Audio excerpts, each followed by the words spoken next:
Baik, selamat malam semua. Selamat malam. Perkenalkan, nama saya Yawan Putra Selai. Saya dari Poltekkes Kemenkes Kupang, kampus jurusan D3 Kesehatan Gigi. Nah, di sini saya akan membagikan sedikit informasi hubungan kesehatan gigi dengan penyakit kanker rongga mulut. Nah, untuk itu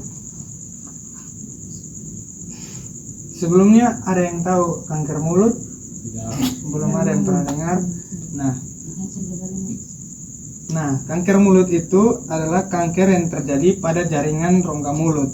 Itu dia meliputi bibir, bisa juga di lidah, gusi, maupun langit-langit mulut. Seperti pada gambar ini. Nah, berikutnya penyebab dari kanker mulut. Penyebab kanker mulut yang sering kita jumpai itu ada beberapa kebiasaan buruk. Yang pertama, mengonsumsi atau memelihara kebiasaan merokok. Nah, kita lihat di sini. Yang kedua itu mengunyah tembakau serta mengonsumsi alkohol berlebihan. Nah, jadi ketiga kegiatan ini jikalau kita melakukannya secara berlebihan, itu dia dapat menyebabkan resiko kanker rongga mulut.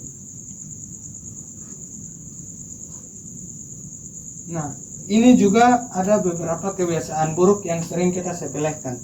Jadi yang pertama itu menyikat gigi terlalu kasar. Yang kedua itu menggunakan tusuk gigi. Nah, kalau menggunakan tusuk gigi ini sebaiknya tidak dilakukan. Karena apa? Tusuk gigi ini kan ujungnya tajam. Ketika kita membersihkan gigi kita menggunakan tusuk gigi, itu ujungnya yang tajam itu dapat melukai gusi. Nah, ketika dia melukai gusi itu, air liur kita itu juga mengandung bakteri, dan ketika bercampur dengan gusi yang berdarah bercampur dengan air liur kita, itu dia dapat menyebabkan infeksi sehingga bisa menyebabkan kanker rongga mulut. Yang berikutnya, kebiasaan menggigit pulpen. Nah, kebiasaan menggigit pulpen ini kita dapat merusak struktur gigi kita. Nah, ketika struktur gigi kita rusak, itu dia menyebabkan bakteri itu dia lebih cepat berkembang biak di mulut kita. Nah, berikutnya cara mudah memelihara kesehatan gigi dan mulut. Yang pertama, menyikat gigi 2 kali sehari, pagi sesudah makan dan malam sebelum tidur. Yang kedua, menggunakan benang gigi. Ya, daripada kita menggunakan tusuk gigi untuk membersihkan sela-sela gigi kita, lebih baik itu menggunakan benang gigi. Nah, benang gigi ini dia tidak akan melukai jaringan mulut kita, tapi dia membersihkannya lebih baik daripada tusuk gigi. Dan yang berikutnya, memeriksakan gigi di klinik gigi setiap 6 bulan sekali. Pemeriksaan ini dilakukan bertujuan untuk mencegah terjadinya penyakit-penyakit yang ada pada mulut kita. Misalnya, sebelum terjadinya gigi berlubang, kita sudah periksa duluan, itu membuat gigi yang harusnya berlubang tadi dapat dicegah dengan cara pengobatan. Makanan dan minuman yang perlu dihindari dan yang perlu dikonsumsi. Makanan yang manis dan mudah melekat secara berlebihan dapat merusak gigi. Terus minuman yang manis, berwarna dan bersoda harus dihindari karena itu dapat mengotori dan merusak gigi. Yang berikutnya, mengatur dan memilih makanan yang sehat seperti sayuran dan buah-buahan. Dan yang berikutnya, mengonsumsi susu atau produk olahan susu yang dapat menjaga kesehatan gigi dan mulut seperti keju, yogurt, seperti itu. Sekian dan terima kasih. Pak, mau tanya Pak, Ya. cara dapat tuh benang gigi di mana? Benang gigi itu dapat dibeli di apotek juga ada. Terima kasih. Ya, mungkin ada lagi yang ingin bertanya? Ini ada pertanyaan. Ya. Kita pernah sikat gigi tapi berdarah, padahal sampai kuat. Ya. Itu kira-kira kita punya giginya, dia punya dalam ini yang kurang sehat atau bagaimana? Kalau itu mengenai dengan gusi, jadi itu dia penyakit namanya itu gingivitis. Jadi itu gusinya itu dia mudah berdarah ketika dilakukan. Jadi itu pengobatannya itu tidak terlalu rumit. Tapi kalau dibiarkan itu nanti pengobatannya yang susah. Pengobatannya itu bisa dengan berkumur, menggunakan obat kumur juga bisa. Berarti dia tidak terlalu begitu berbahaya Pak, artinya ke tadi Pak bilang kanker gigi atau menuju ke itu atau Oh, tidak? menuju ke kanker rongga mulut. Atau Dia kalau itu bisa menyebabkan kanker rongga mulut kalau terus dibiarkan. Berarti kita harus beli obat kumur juga. Iya, harus. atau mungkin ada cara alternatif yang mungkin bisa kita lakukan mungkin Pak untuk mencegah sebelum dia ini Pak. Soalnya kita kan biasanya terlalu ini tapi dia berdarah. Nah, kalau untuk mencegahnya itu kita harus rajin sikat gigi 2 kali sehari, pagi sesudah makan dan malam sebelum tidur. Kita juga harus menggunakan obat kumur, Dan benang gigi. ya, dan benang gigi supaya terhindar dari semuanya itu. Sebenarnya untuk kalau sudah terjadi pun obat kumur itu juga selain dia mencegah, dia juga dapat mengobati. Berarti besok kita harus bisa beli obat kumur. Mungkin ada lagi yang ingin bertanya? Cara saya, Ya, cara sikat gigi yang baik dan benar itu seperti apa? Kan tadi bilang kita sikat gigi keras-keras. Keras-keras. oh, oke. Jadi kalau cara sikat gigi yang baik dan benar itu kita harus, yang pertama itu bagian depannya itu kita harus memutar, tapi jangan terlalu kasar.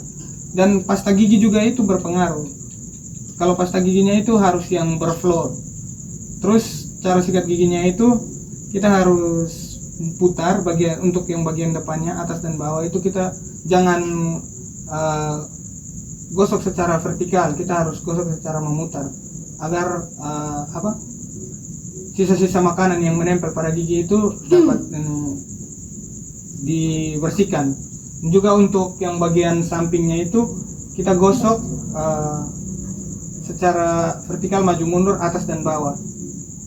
Begitupun dengan samping. Kalau bagian dalamnya itu kita, kalau yang bagian bawahnya kita arahkan ke arah atas. Jadi keluarkan ke arah atas. Begitupun yang sebaliknya yang di atas.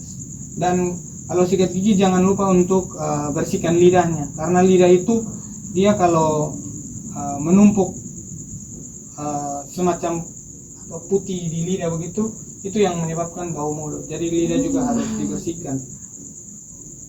Mungkin ada lagi yang Pak, ingin saya ditanyakan? Pak.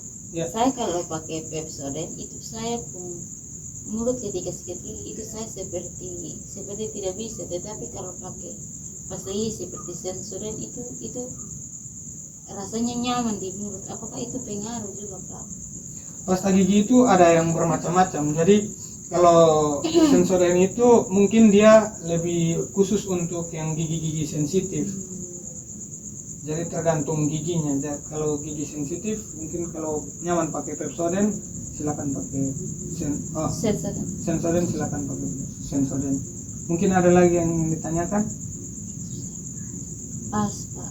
Satu lah Pak, berarti anak kecil dong itu kita tidak bisa kasih dong kayak makanan ringan, minuman dingin, manis-manis, gula-gula. Sebaiknya kita kasih buah, susu seperti itu Kak Pak. Iya, karena kalau anak kecil kita beri makanan yang, apalagi pada saat masa pertumbuhan, itu kalau kita memberikan makanan yang bukan dari, apa maksudnya, kayak makanan-makanan ringan, itu kan sudah tercampur dengan bahan kimia, sehingga itu juga dapat menghambat pertumbuhan mereka. Kalau kita beri dia buah, sayur, makanan-makanan yang bergizi, itu dia lebih mempercepat proses pertumbuhannya. Terima kasih Pak. Mungkin ada lagi yang ingin Pak, ditanyakan? ini mungkin terakhir Pak Beta Ya. mau tanya ini tentang obat kumur nih Pak. Ya. Obat kumur ini kan ada 2 jenis yang ketemu buat di rumah dengan air dalam, ada yang ketemu beli steril Pak. Ya. Menurut Pak kira-kira yang ketong renam dengan garam dengan air ketong kumur atau ketong beli di yang artinya sudah siap pakai yang di Listerin. toko listerin itu Pak. Kira-kira menurut Pak itu mungkin ada yang berbeda dia punya kandungan Ya. atau bagaimana? Kalau kandungannya sendiri itu berbeda. Jadi di dalam yang dari, kalau yang kita buat sendiri itu kan cuman garam dengan air putih. Nah, sedangkan di yang produk itu dia itu sudah mengandung bahan-bahan yang untuk membersihkan gigi kita. Selain itu dia juga dapat menyegarkan mulut. Oh berarti sebaiknya kita beli yang Iya. Listerin. Kalau kita buat sendiri pakai air garam memang bagus, tapi itu dia kurang efektif karena ada bahan-bahan tertentu yang mungkin tidak ada di dalam kandungan air garam itu. Baik. Mungkin ada lagi yang Itu saja. ditanyakan? Sudah cukup. Pas, Pak. Oke, baik. Kesimpulannya hari ini mengenai hubungan kesehatan gigi dengan penyakit mulut, kanker mulut itu dia sangat berhubungan. Kalau kita terus membiarkan penyakit-penyakit mulut itu di dalam mulut kita, maka dia akan berisiko menjadi kanker mulut. Kanker mulut itu bisa terjadi di bibir, bisa terjadi di gusi, langit-langit, dan lidah. Kita juga harus menghindari kebiasaan-kebiasaan seperti makan makanan manis dan lengket, minum minuman bersoda, dan juga kita harus makan makanan yang bergizi seperti buah dan sayur, keju dan susu. Sekian dan terima kasih.